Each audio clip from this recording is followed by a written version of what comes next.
ప్రభు అయిన యేసుక్రీస్తు నామంలో మీ అందరికి వందనములు. హల్లెలూయా. పరిశుద్ధాత్మ దేవుడు మనకిచ్చిన ఆత్మీయమైన ఆహారం ఏంటంటే నిజమైన స్నేహితుడు.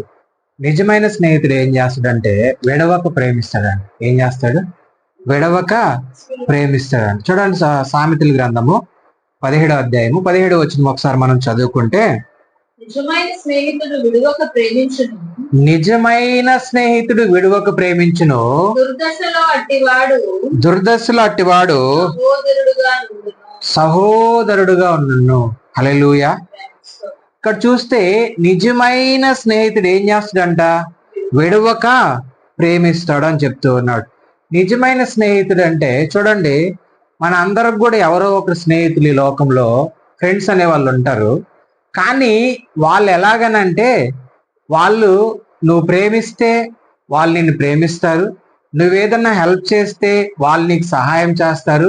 అదే విధముగా ఈ స్నేహితుల్లో కూడా ఎలాగుంటారనంటే నా రక్త సంబంధికులు లేకపోతే నాకు సంబంధించిన వాళ్ళు, ఇలాగ స్నేహాలు ఎలాగున్నాయంటే డబ్బున్నోడితో సావాసం చేస్తాడు.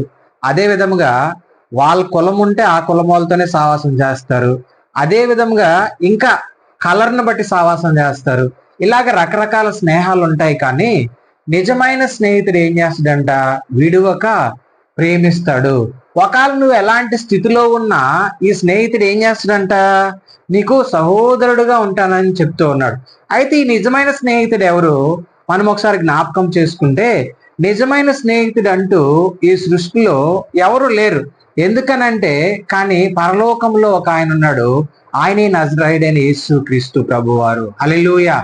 ఆయన నిజమైన స్నేహితుడు ఎలాగవుతాడని అంటే, ఆయన నీ కొరకు నా కొరకు విడవకూడని భాగ్యమును విడిచి ఆయన ఈ లోకములో వచ్చి నీ కొరకు నా కొరకు ఆయన ప్రాణమును పెట్టాడు. ఆయనే నిజమైన స్నేహితుడు. హల్లెలూయా. ఆయన ఈరోజు నీకు నిజమైన స్నేహితుడుగా నువ్వు చేసుకోవాలని అంటే ఆయన నీ దగ్గర ఉన్న డబ్బును, నీ దగ్గర ఉన్న ఆస్తును, నీ దగ్గర ఉన్న అంతస్తును, అదే విధంగా నీ దగ్గర ఉన్న కులమునో బలమునో కలర్నో లేకపోతే దేనినే అడగడు. ఆయన అడిగేది ఒకటే, నీ హృదయం అడుగుతూ ఉన్నాడు. ఆయనకి నీ హృదయం ఇస్తే ఆయన నీతో స్నేహం చేస్తాడు. హల్లెలూయా. ఈ సృష్టిలో ప్రతి ఒక్కరు నువ్వు ఏదో ఒకటి ఇస్తే గాని వాళ్ళు నీతో స్నేహం చేయరు. కానీ ఈయన మాత్రము నీ హృదయమునే ఎందుకు దేవుడు అడుగుతున్నాడు అంటే, ఈ హృదయములో ఎన్నో భయంకరమైన పరిస్థితులు ఉన్నాయి, అందులో పాపం ఉంది. దాన్ని కడిగి వేయాలని అంటే పరిశుద్ధుడైన రక్తంతో కడగబడాలి నువ్వు. ఆయనే నజరేయుడైన యేసుక్రీస్తు ప్రభువారు. ఆయన ద్వారా అయితే నీకు నిజమైన స్నేహితుడు ఉంటాడు. ఆయనే నీకు నిజమైన స్నేహితుడు. అయితే కొంతమంది నేను మీకు జ్ఞాపకం చేస్తాను. చూడండి, దావీదు మహారాజు గారు ఒకసారి మనము జ్ఞాపకం చేసుకుంటే చూడండి, 1 సమూయేలు గ్రంథము 18వ అధ్యాయం ఒకసారి మనం చదువుకుందాం. సమూయేలు ఇక్కడ ఒక సిచ్యువేషన్, నిజమైన స్నేహితులని వీళ్ళు అనుకుంటారు. కానీ ఇక్కడ వాళ్ళకి ఎదురుపడే సమస్య ఎలా ఉంటుందో ఒకసారి చూద్దాం. 18:1. దావీదు సౌలుతో మాట్లాడుట చాలించినప్పుడు యోనాతాను హృదయము యోనాతాను హృదయం ఎవరి హృదయంతో కలిసిపోయిందంట? దావీదు హృదయంతో కలిసిపోయాను. యోనాతాను దావీదును తన ప్రాణ స్నేహితుడిగా భావించుకొని అతన్ని ప్రేమించెను. హల్లెలూయా. చూడండి, యోనాతాను హృదయము దావీదు హృదయం ఏమైనాయంట? కలిసిపోయినాయి. కానీ వీళ్ళిద్దరు హృదయాలు కలిసిపోయినాయి. కానీ ఒకవేళ వీళ్ళిద్దరూ చనిపోతే మాత్రము వీళ్ళ ఆత్మని పరలోకానికి తీసుకెళ్లాలన్నా, అదే విధముగా మనము పరలోకానికి చేరాలనంటే వీళ్ళకి ఎవరు కావాలి? దేవుని రక్షణ భాగ్యం అనేది కావాలి.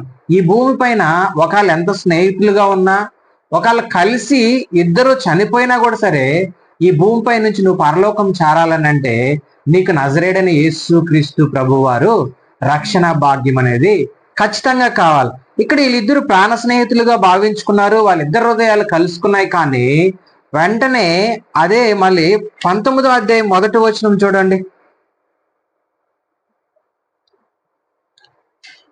సమూయేలు.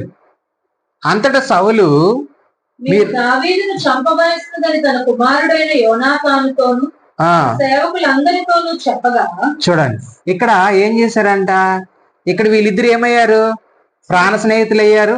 వాళ్ళ హృదయాలు ఏమయ్యాయి, కలిసిపోయాయి. కానీ వెంటనే ఏం జరిగింది, దావీదుని చంపమని తన కుమారుడైన యోనాతాన్నే పంపించాడు. హల్లెలూయా. చూడండి, ఈ సృష్టిలో పరిస్థితులన్నీ కూడా ఇలాగే ఉంటాయి. అయితే ఎందుకు దావీదుని చంపాలనుకున్నాడనంటే, ఇక్కడ అక్కడున్న జనాలు ఒక పాట పాడతారు. అక్కడున్న జనులు ఏమంటే, సౌలు 1000 కొలదియు దావీదు 10,000 కొలదియు శత్రువులను హతము చేసిరి అని ఈ ఒక్క మాట కోసము నాకంటే దావీదు ఏం చేశాడు, ఎక్కువ మందిని చంపాడా, నాకంటే గొప్పవాడా, ఒకవేళ నాకన్నా ముందుగా ఒకవేళ రాజు అయిపోతాడేమో నా తర్వాత అని చెప్పి అతనిని చంపేదానికి తన తండ్రి యోనాతాను తండ్రి అయిన సౌలు యోనాతానని సేవకుల్ని ఇచ్చి పంపించడానికి. హల్లెలూయా.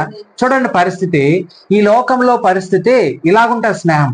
అయితే పరలోకంలో ఉన్న యేసుక్రీస్తు ప్రభు వారితో గాని నువ్వు స్నేహం చేస్తే ఆ స్నేహితుడు నీతో ఏం చేస్తాడో తెలుసా, విడవక నిన్ను కాపాడుతాడు, నీ ప్రాణమునకు రక్షణ ఇస్తాడు, నీకు ఆశ్రయ దుర్గముగా ఉంటాడు, నిన్ను ప్రేమిస్తూ ఉంటాడు, నిన్ను విడవక ఎడబాయక ఆయన మాట తప్పని వాడు, ఆయన నీకు మార్గమును చూపే గొప్ప రక్షకుడు.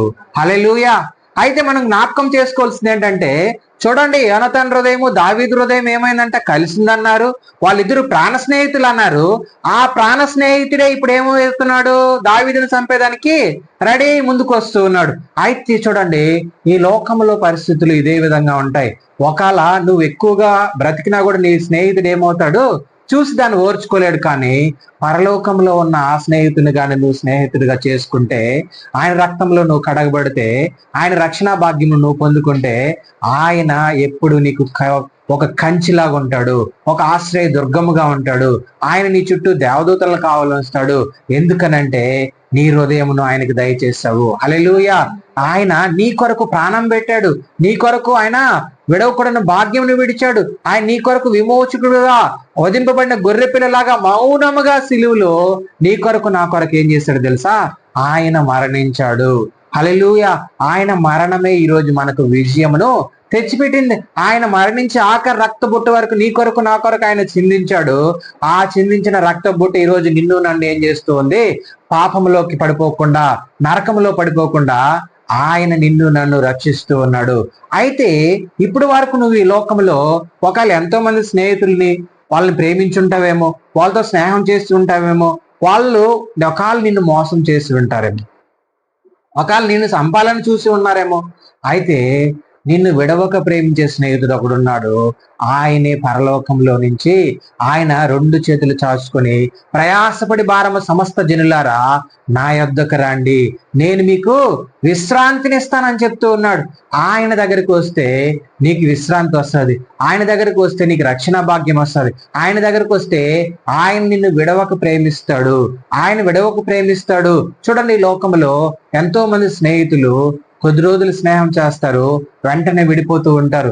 ఏవో కొన్ని చిన్న సమస్యలు ఎక్కడైనా కూడా సరే, కుటుంబంలో కావచ్చు, ఎక్కడ కావచ్చు, కానీ ఆయన మాత్రం నిన్ను విడవకుండా ప్రేమించే స్నేహితుడు. ఆయన నిన్ను ప్రేమిస్తూ ఉంటాడు. ఎందుకనంటే ఆయన నిన్ను రక్షించుకున్నాడు, ఆయన నీ కొరకు ఆయన ప్రాణం పెట్టి ఉన్నాడు. ఈ లోకంలో ఉన్న స్నేహము, లోక స్నేహం ఏంటి, లోక జ్ఞానం కావచ్చు, లోకంలో ఉన్న స్నేహం కావచ్చు, ఇవేవి కూడా నిన్ను రక్షించలేవు, ఇవేవి నిన్ను పరలోకానికి తీసుకెళ్ళలేవు. కానీ పరమాత్ముడైన నజరేయుడైన యేసుక్రీస్తు ప్రభు వారిని నువ్వు స్నేహితుడిగా చేసుకుంటే ఖచ్చితంగా ఆయన నిన్ను నీ ఆత్మకు రక్షణ కాపుదలనిచ్చి, ఒకవేళ ఈ శరీరం మృతతుల్యం అయిపోయి మరణించినా కూడా సరే, నీ ఆత్మను మాత్రం ఆయన సన్నిధానంలోనికి తీసుకుంటాడు. అంత గొప్ప స్నేహితుడు. ఈ లోకంలో నీకు అన్ని సకల సౌకర్యాలు అన్ని ఇవ్వచ్చేమో ఈ భూమిపై నుండే స్నేహితులు, కానీ నీ ఆత్మకు రక్షణ మాత్రము ఇవ్వలేరు, నీ ఆత్మను మాత్రము నరకం నుంచి తప్పించలేరు. ఈ నరకం నుంచి నిన్ను తప్పించాలన్నా, పరలోకం నిన్ను చేర్చాలన్నా, నజరేయుడైన యేసుక్రీస్తు నామములో నువ్వు రక్షణ బాప్తీసం తీసుకుంటే ఖచ్చితంగా నువ్వేమవుతావు, రక్షింపబడతావు. ఆయన నిన్ను విడవక ప్రేమిస్తాడు.